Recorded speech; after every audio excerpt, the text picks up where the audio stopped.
Est-ce que ça t'est déjà arrivé d'avoir honte ou d'avoir ce sentiment d'embarras vis-à-vis de ton partenaire? Ou même une gêne par rapport à son métier ou son statut social, sa taille peut-être? Enfin bref, peu importe. J'avais envie de faire ce podcast parce que j'ai rencontré une nana qui m'avait fait part de ses doutes euh, parce qu'en fait elle se tâtait pour sortir avec un gars qui est charpentier. Et en fait, le seul problème qu'il y avait là-dedans, c'était bien le fait qu'il soit charpentier. Et ça m'a fait un peu halluciner, mais en vrai de vrai, c'est clair que nous, en tant qu'humains, on interagit et on évolue dans une société où forcément, euh, il y a des normes sociales, il y a des statuts sociaux, il y a une image sociale qu'on entretient et qu'on souhaite transmettre. Et, euh, et juste le voir sous le prisme du métier, ça m'a fait quand même vachement. Ça m'a donné une petite claque en fait. Ça m'a donné une petite claque parce que je trouve ça assez fou personnellement, mais finalement j'ai creusé et moi aussi ça m'est arrivé d'avoir certaines gênes vis-à-vis d'un trait de caractère d'un de mes partenaires ou d'un truc qu'il a dit ou même d'une fringue qu'il portait, genre carrément. Donc ce podcast, il va grandement tourner autour du regard des autres, de la perception des autres, de notre style, de notre statut, des sabotages qu'on fait de ses propres désirs par conformisme, hein, qu'on peut faire par conformisme, ou clairement de la peur de la dissonance sociale un peu,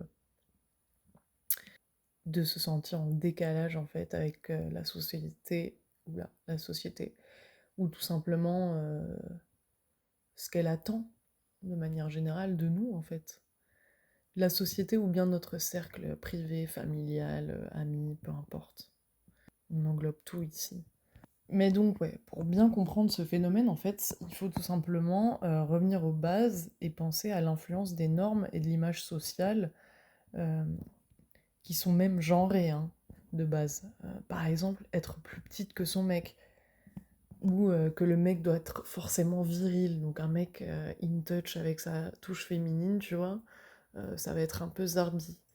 Euh, Il y a plein de normes avec lesquelles on évolue et qui sont conscientes ou inconscientes, mais n'empêche que qui représentent certainement des freins en fait, en tout cas dans l'authenticité de toutes nos relations qu'on cherche à créer, hein, que ce soit avec des amis ou un mec, une meuf, un partenaire. L'objectif de ce podcast, c'est clairement pas de les énumérer, hein, mais c'est déjà le fait de souligner que les réseaux sociaux, rien que ça, valorisent certains couples modèles, on va pas se le cacher, tu vois. Genre un couple qui marche, un couple qui réussit dans notre monde, c'est généralement des couples beaux, des couples qui réussissent ensemble, donc ils sont indépendants à deux, qui se complètent, tu vois. Et donc forcément, si toi t'arrives et que t'as un petit décalage, avoue rien qu'il y a une pensée qui te traverse ton esprit, tu vois. Parce que si c'est pas toi que ça emmerde, tu sais qu'il y a des gens qui vont trouver ça chelou, tu vois. Peu importe le décalage que ce soit, tu vois. Et donc ça crée soit de la honte, soit de l'embarras, soit de la dépréciation. Ça peut créer, pardon, parce qu'il y a des gens qui passent au-dessus, et là n'est pas le sujet, c'est justement bien ceux qui ont du mal à passer au-dessus. Et donc ça peut créer une dépréciation de ce que l'on a déjà, ou de minimiser la relation, hein. Et ouais, carrément. J'ai appris un nouveau mot en faisant ce podcast, et c'est l'homogamie. Donc voilà, en fait, il y a une homogamie sociale euh, dans les couples. Donc une homogamie, c'est choisir ce qui nous ressemble, hein, on va dire ça comme ça. Donc c'est une tendance à choisir des partenaires qui sont du même milieu social que toi, ou donc de rester dans ce même milieu social et de faire perpétuer un peu ce cercle social qui t'entoure, tu vois. Et donc, forcément, ouais, la question du métier prend tout son sens, parce que cette nana-là, c'était quelqu'un qui avait une carrière dans des métiers, on va dire, plus euh, de bureau, tu vois ce que je veux dire? Genre, il y en a certains qui diront que c'est... Enfin, il n'y en a pas certains, genre, c'est je sais même pas si on peut dire ça, du coup c'est plus intellectuel, enfin genre voilà, genre c'est plus dans la stratégie, euh, bien que dans la charpente, ouais, il y a une stratégie de construction, tu vois, enfin genre on va pas faire ce genre de distinction-là, mais voilà, genre en fait c'était genre vraiment deux milieux qui se rencontrent différents, et cette nana-là se posait ce genre de questions. Est-ce que mes amis, quand ils vont le rencontrer, ils vont match avec lui, ils vont le trouver intéressant, parce que ce mec en question-là n'a pas du tout les mêmes conversations qu'elle elle peut entretenir avec ses amis et ou ses collègues.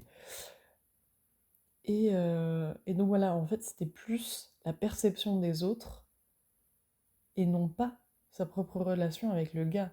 Mais l'arrivée dans un sens des autres, euh, donc forcément elle leur donne de l'importance, lui fait mettre en doute une relation avec quelqu'un qu'elle apprécie beaucoup. Ma phrase était louche, ouais, je te l'accorde. Mais voilà, donc du coup là il y avait justement pas cette case d'homogamie remplie parce que c'était deux statuts professionnels assez différents.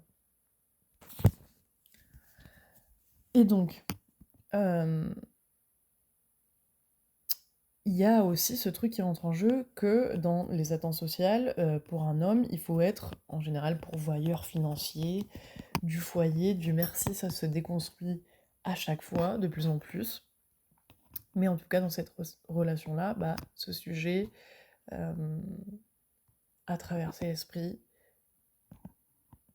Et encore une fois, j'ai pas parlé au gars, mais s'il y a un décalage pour lui, du coup, bah, il y a un sentiment d'échec qui peut aussi se vivre. Hein. Je vais pas parler pour lui parce que je ne connais pas sa réalité, mais c'est clairement le cas et c'est déjà arrivé à des milliers d'hommes qui ont une carrière qui leur apporte moins d'argent que à leur compagne. Est-ce donc de manière inconsciente cette homogamie sociale ou est-ce que c'est justement conscient chez nous et qu'on brise un peu ces schémas-là? À toi de voir. Mais il y a quand même ouais, une hiérarchie implicite de métiers et de statuts sociaux chez certaines personnes pardon, ou dans certains milieux sociaux carrément, où il y a une certaine valorisation du capital culturel et intellectuel de ces milieux. Et finalement, notre partenaire, ça devient une extension sociale de notre identité. Euh, parce que on sait que notre partenaire a un impact sur notre image, sur l'image de soi. C'est un peu comme un effet de projecteur par procuration. Donc il y a un sentiment de fierté ou de honte pour les actions ou le statut social de ton partenaire. Euh, Très clairement, il y a un certain snobisme là-dedans si on se sent flatté hein, par son statut social ou son capital culturel, intellectuel, peu importe. Et au contraire, si notre partenaire a un comportement négatif ou déplacé, on se sent associé et forcément visé et critiqué par l'entourage social qu'il y a autour. Donc, la peur du rejet social entre en jeu. On a cette crainte de ne plus coller à son cercle social primaire, hein, de base, le hors partenaire. On a la crainte d'être jugé pour ses choix sentimentaux. Et on crée ce phénomène de projection, parce qu'on imagine ce que les autres y pensent, et ça nous impacte, très clairement. Parce qu'il faut se le dire, plus on s'identifie à un groupe, plus la dissonance entre nos choix amoureux et les normes de ce groupe, ils importent, et ça peut créer du malaise, du coup, forcément. Pour en revenir à cette histoire, là clairement, c'était ça le problème pour cette nana. C'était, ouais, en gros, c'est cool, je le kiffe à fond et j'aimerais bien y aller. Par contre, je peux pas m'empêcher de penser à quand on va se faire des meetings avec nos potes, mais genre, ça va être thèse, antithèse en fait. Et forcément, dans ce discours qui est imaginatif et avant-gardiste dans le sens, enfin genre c'est futuriste, tu vois, genre elle en est pas sûre puisque la relation s'est pas officialisée. Donc c'est clairement des anticipations, des bonds dans le futur, des projections. Et donc, il y a des jugements inconscients qui se sont sous-entendus rien que dans cette phrase. Parce que qu'est-ce qu'elle veut dire par là? Ouais, les charpentiers, ils vont se, comme des gros bûcherons, là, boire leur bière et se gratter le enfin, je sais pas, tu sais, genre, c'est quoi, tu vois, t'as dans la tête, genre, c'est pas un mec qui peut, justement, s'adapter justement, tout type de cercle social? Est-ce que, justement, parce que vous vous aimez, il ne pourra pas faire l'effort, tu vois, et toi de faire l'effort, de lui faire confiance aussi. Enfin, il y a plein de trucs en fait sous-entendus. Enfin bref, donc du coup, s'ils sont mal perçus, son mec ou son mec et ses potes, bah du coup, la meuf, elle va être jugée par ses amis, ses collègues, parce que son mec, il est bizarre. Faut réfléchir à ça vraiment, genre, faut vraiment réfléchir à ça. À si, pour toi, ce serait aussi le cas, tu vois? Est-ce que, du coup, tes amis aussi sont pas juste prêts pour, enfin, pour accepter, quiconque qui te, rend heureux, heureuse? Faut se poser les bonnes questions, et c'est des questions très intéressantes. En fait, là-dedans, faut réussir à, déconstruire, grandir son espace de liberté personnelle, en fait. Faut arriver à se détacher de ce regard des autres. Faut arriver à être 100% honnête avec soi-même et après s'être posé les bonnes questions, avoir les bonnes réponses alignées à ses valeurs personnelles. Et déjà, j'étais tombée sur un truc parce que à la base, je parlais de statut social, mais c'est hyper large comme terme.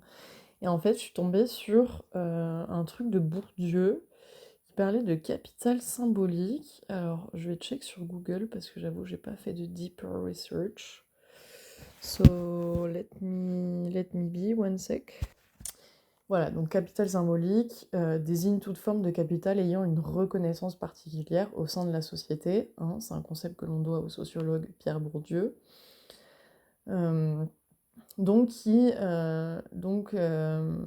voilà, disposition de capital économique ou culturel fournit à celui qui les possède une crédibilité, une surface, une autorité qui lui permettent de disposer d'atouts maîtres pour accéder à une position sociale acceptée et reconnue par les autres. Pas mal, hein? On est dans le thème. Putain, visiblement, c'est un cours de SES. Bah ouais. Donc pour Pierre Bourdieu, 1930-2002, For Your Information, les individus ne sont pas interchangeables et ils se distinguent par leur possession inégale de capitaux.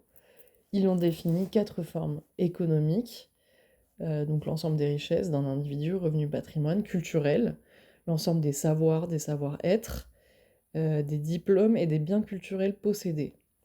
Pour lui, c'est le plus important. Il y a le capital social, donc il s'agit d'un réseau de relations et de connaissances dont dispose un individu et sa famille, et qu'il peut activer pour obtenir des informations déterminantes pour avoir un stage, un emploi, etc.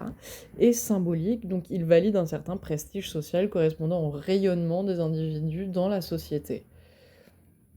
Il légitime la possession des 3 autres capitaux, et il diffère en fonction de l'importance de chacun dans la prise de décision notamment. Effectivement, parce que ces capitaux n'ont pas la même valeur en fonction de qui tu es. Et ça, c'est hyper important de se rappeler. Parce que justement, comme on disait, si tes amis ils sont capables de te juger ou de te trouver chelou ou de... Enfin voilà, genre justement, juste remettre en question tes choix amoureux, c'est qu'ils n'ont pas forcément les mêmes valeurs que toi. Tu vois. Enfin bref, on va pas trop s'éloigner, mais voilà, c'était petit aparté. Donc du coup, euh, pour relativiser un peu ce jugement des autres, ce regard des autres, il faut, on le sait tous maintenant, je pense qu'on l'a tous déjà compris, mais c'est bien de se le faire rappeler, que y a les psychologues là ou les sociologues ou je sais pas qui, peu importe, disent qu'il y a, ils appellent ça la théorie de l'esprit, ou ce biais de visibilité qui nous fait surestimer l'attention que les autres nous portent. Alors qu'en fait, ils sont bien trop absorbés par leurs propres préoccupations personnelles, tu vois. C'est comme moi, à chaque fois, genre, j'ai pas beaucoup, enfin, genre, j'ai même rien posté, en vrai de vrai, mais genre, faire un réel, bah ouais, ça me fait peur, parce que j'ai peur de faire un bad buzz, mais déjà, ça voudrait dire que, genre, je deviens viral, ça voudrait dire que, genre, waouh, waouh, waouh, c'est super intéressant ce que j'ai dit, ou c'est nawak, et genre, justement, c'est, tu vois, et c'est bizarre, et du coup, ça fait un bad buzz, enfin, genre, tu vois, ce genre de truc, c'est surestimé, donc là, c'est pas l'attention forcément, mais genre, c'est surestimé l'importance du truc, tu vois. Pareil toujours pareil dans un bon, dans le futur, en fait, parce que ça ne s'est même pas produit. Sur quoi je me base pour savoir ça, en fait. Oui, petit chat. Et de toute façon, l'embarras, enfin, c'est lié aux autres, en fait. Ou la honte, c'est lié aux autres. Ça veut dire qu'il y a toujours l'interaction, enfin, il y a toujours l'autre dans la scène. Et c'est pour ça qu'on a ce sentiment, tu vois, normalement. Euh, donc, il faut quand même se rappeler que on est libre d'assumer nos choix et qu'il faut simplement accepter que l'autre soit dérouté. Si vraiment c'est dérangeant ta relation pour X ou Y raison pour quelqu'un, bah accepte en fait. C'est son problème, c'est pas toi, c'est pas lui à la fin de la journée qui est dans le lit avec ton partenaire et qui partage tes émotions, ton amour, tes joies, tes peines. Enfin, en fait, genre à la fin, tu vois, tu vas pas t'imposer un mariage forcé alors qu'on est dans un pays libre, quand même. Donc voilà, je pense que ouais, c'est quand même important de se rappeler de la liberté quand même qu'on a, hein, et qu'il faut justement développer notre estime de soi parce que ça rendra l'opinion des autres beaucoup moins impactante. Donc on n'a pas dit que c'était pas important s'il y avait quelque chose à nous dire, mais en tout cas, l'impact doit être beaucoup moins important si on remet tout en question. C'est ça le problème. Donc voilà, bien être conscient de cette dynamique interne-externe et bien du coup distinguer ce qui vient de l'extérieur, hein, donc de ces normes sociales, de ces attentes, de ces jugements, et de ce qui vient de ton propre intérieur, de ton propre intime, donc ton propre parcours et tes valeurs profondes.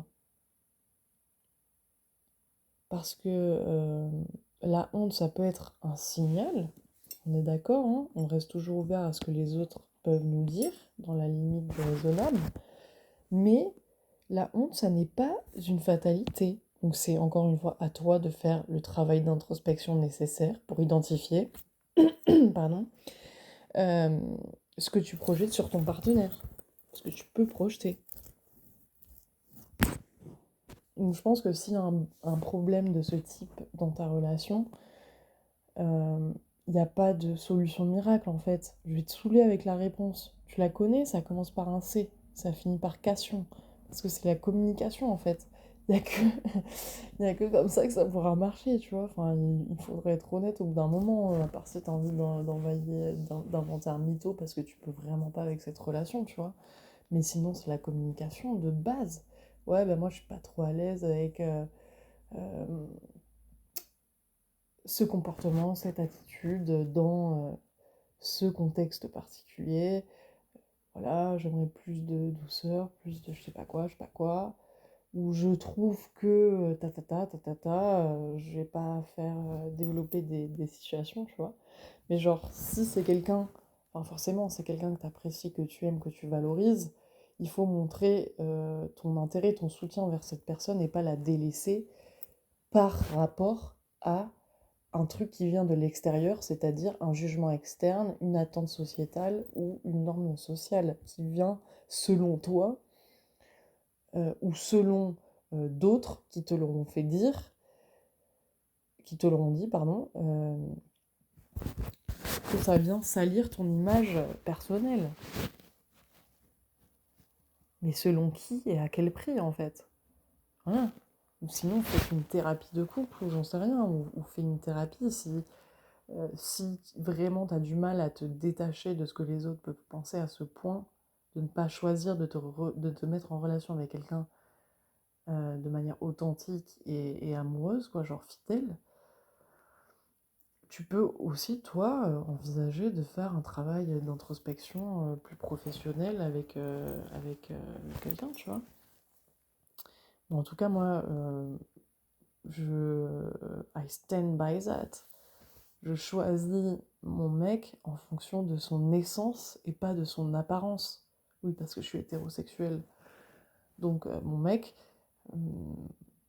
et d'ailleurs, dans ce podcast, j'ai fait que dire son partenaire, mais on est d'accord, enfin, genre son partenaire ou sa partenaire, enfin, genre, je vais pas faire l'écriture inclusive à l'oral, s'il vous plaît.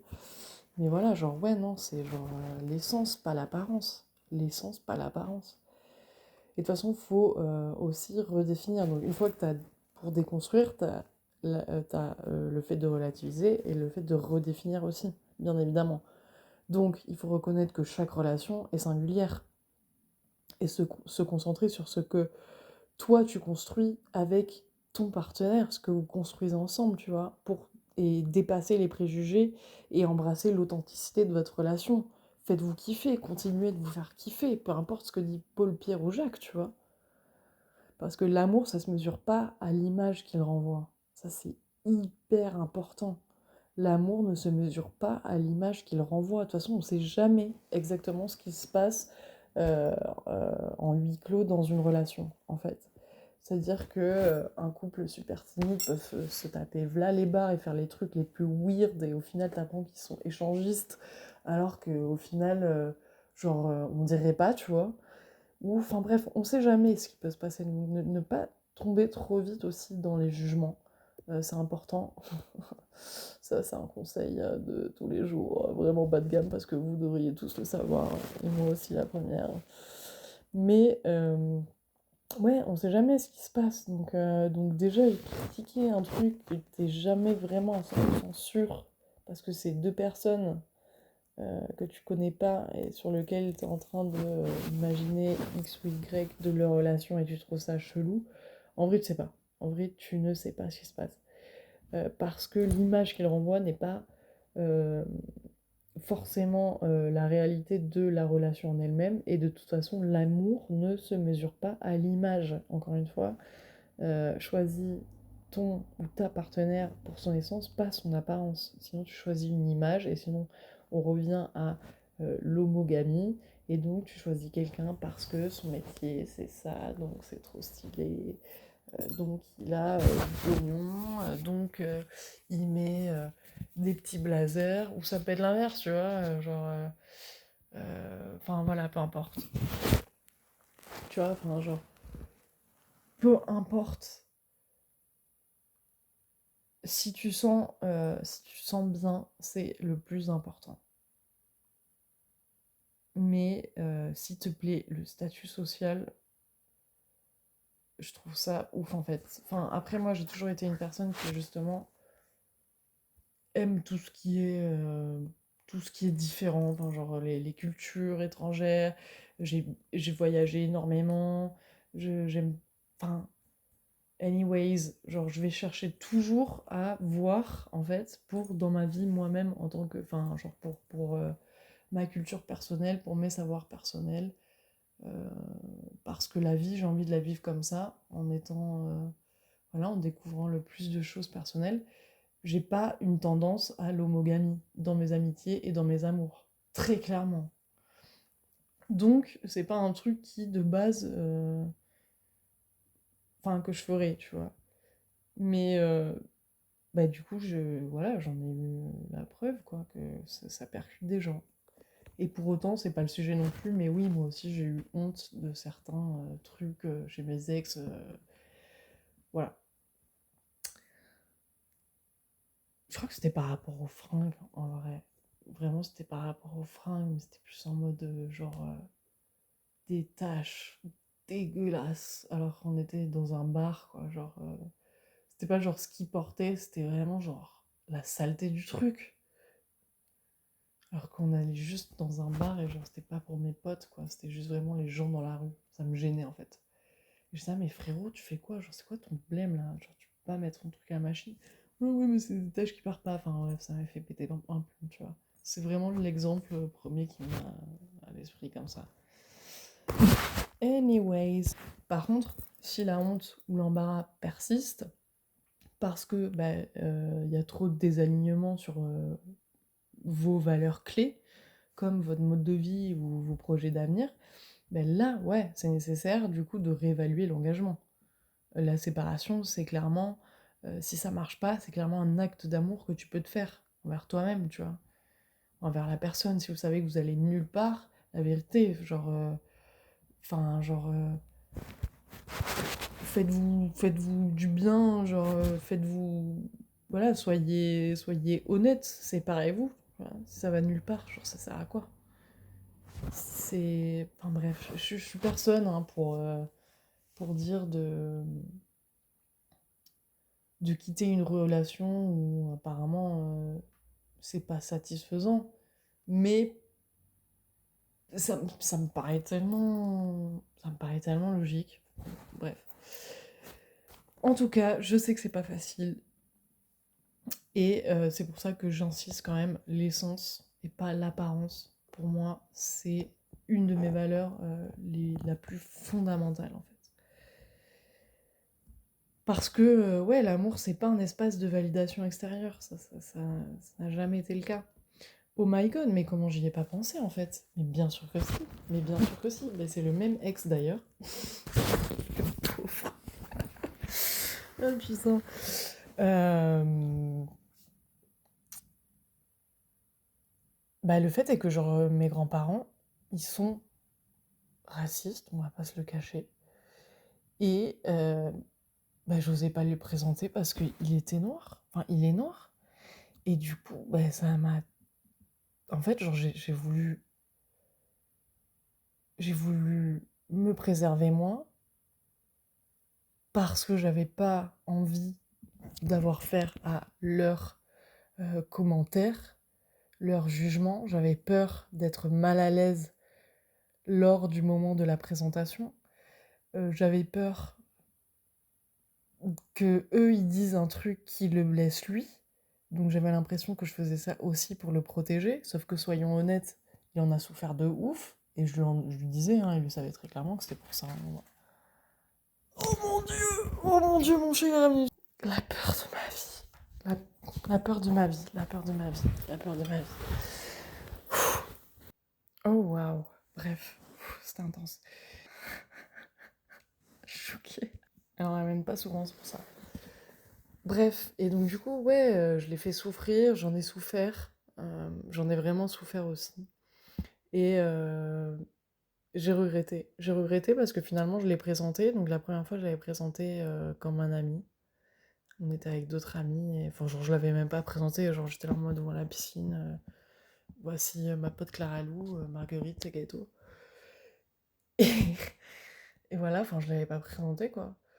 Et, et en plus, ma grand-mère avait dit à ma mère qu'il était beau juste après. J'étais, what the fuck is going on? Tout ça pour ça. Et après, si on avait fait un repas avec mes grands-parents, il était chez moi, avec ma mère. Et là, genre, juste, enfin, nous deux chez ma mère. Donc, je crois, je sais plus ce qui s'était passé. Je m'en souvenais même plus, pour vous dire. Genre, on me l'a rappelé il y a pas longtemps. Je crois tellement mon cerveau, il avait du mal, hein. Il avait vraiment du mal. Et je pense qu'ils se sont doutés, mais voilà, quoi.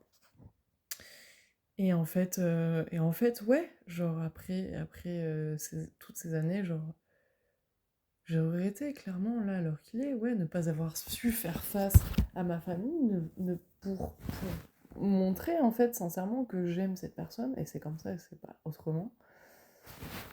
Et que eux m'ont déstabilisé pour l'affirmation de ma relation, et tout simplement, au final, pour me rendre compte que c'était moi avec moi-même.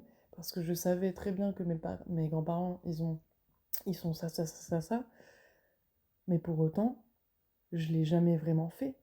Donc, qui me dit qu'en fait ça aurait merdé, qui me dit qu'il y a truc, qui me dit que machin, parce que mes grands-parents, faut se le dire, c'est des gens qui savent se tenir et jamais ils auraient fait quelque chose de malaisant ou de irrespectueux ou de discriminatoire, en fait. Mais là, j'ai dû grandir pour m'en rendre compte. Alors c'était débile et je le savais au fond depuis le début. C'était juste quelque chose en moi qui me bloquait. Quelque chose en moi me bloquait. Et je l'ai pas fait. Et ça reste vraiment, ça c'est une leçon de vie. Clairement, c'est une leçon de vie.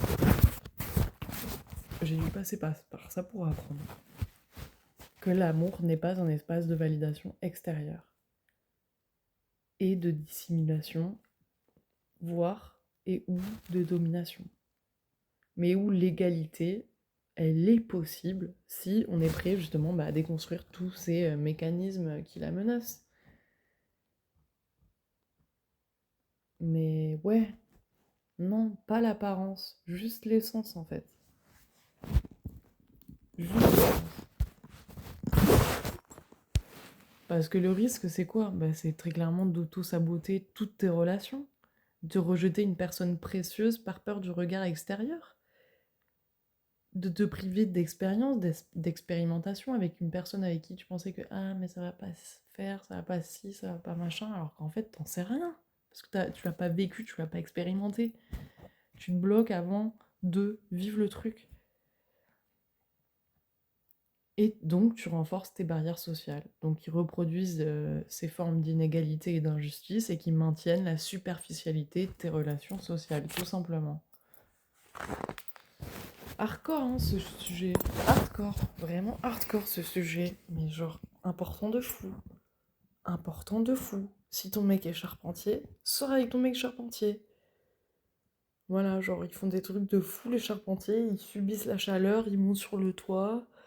Je connais moi les charpentiers que je connaisse, non seulement en plus d'être sexy, ils sont ultra cool, et justement genre hyper easy vibe quoi, genre hyper easy vibe. Après c'est ma cam, tu vois. Moi je parle pas des charpentiers, mais des gens cool. Ouais, ouais, voilà, c'est ça.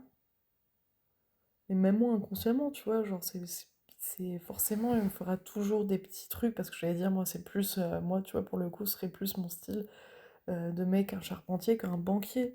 Mais tu vois, là encore, tu vois, qu'est-ce qui me fait pas dire que. Enfin, je sais très bien qu'un banquier peut être cool, rien à voir. Mais c'est juste, voilà, ces espèces de petites injonctions, enfin, ces espèces de petites trucs auxquels on associe telle ou telle chose, tu vois. Enfin, c'est débile en vrai. Mais le plus important, c'est de s'en rendre compte. Et de pas rester emprisonné dans cette prison mentale en fait, mentale et sociétale, qui t'empêche réellement de vivre une superbe relation, probablement, et au-delà de ça, te priver de toi-même, te minimiser de toi-même, pas te montrer authentique, pas te montrer honnête. Et est-ce que c'est respectueux envers ce partenaire? Surtout si tu lui en parles pas et que tu le mythos. Ouais, non, franchement, c'est chaud de ouf. Mais voilà, je vous laisse méditer sur sur ce sujet. Ouh là là. Je pense pas faire de montage, hein, franchement. Euh, C'était assez spontané, mais j'ai fait mes recherches. Et j'espère en tout cas que ça a éclairé certaines zones d'ombre ou que simplement t'as passé un bon moment. En tout cas, ce serait vraiment très cool si ça t'a apporté ou si t'as kiffé partager ce moment avec moi, que tu mettes une note sur le podcast via Apple Podcast ou Spotify ou via la plateforme de ton choix d'écoute. Ou même sur YouTube parce que ça me donne vraiment de la force. Merci beaucoup. Merci pour ton écoute et à bientôt.